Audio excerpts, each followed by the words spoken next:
परलोकरे सरकारଙ୍କ पूर्वतन मंत्री तथा भोगराईर पूर्वतन विधायक अनंत दास भुवनेश्वर स्थित बासभवन शेष निश्वास त्याग करिसेंती। मृत्यु बेलू 86 वर्ष होइथिबा जणा पड़िछि। तेबे अनंत गत किछि दिन धरी वार्धक्य जनित रोगरे पीड़ित होई शय्याशायी थिले। तांका वियोगरे मुख्यमंत्री मोहन माझी और विरोधी दल नेता नवीन पट्टनायक शोक प्रकाश करिसेंती। मुख्यमंत्री ट्वीट करी लिखिसेंती, पूर्वतन मंत्री अनंत दासଙ୍କ देहांत विषय जानी मु बहु दुखित।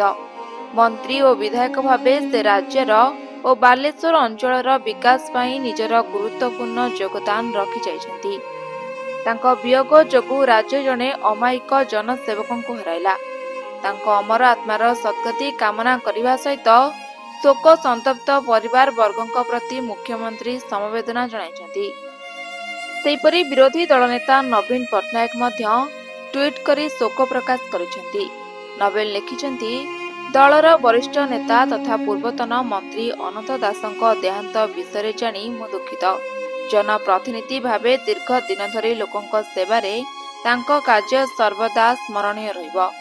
एहिपरि दुख समय शोक संतप्त परिवार वर्गों नवीन समवेदना जणाइबा सहित तांको अमर आत्मार सद्गति कामना करिसेंती।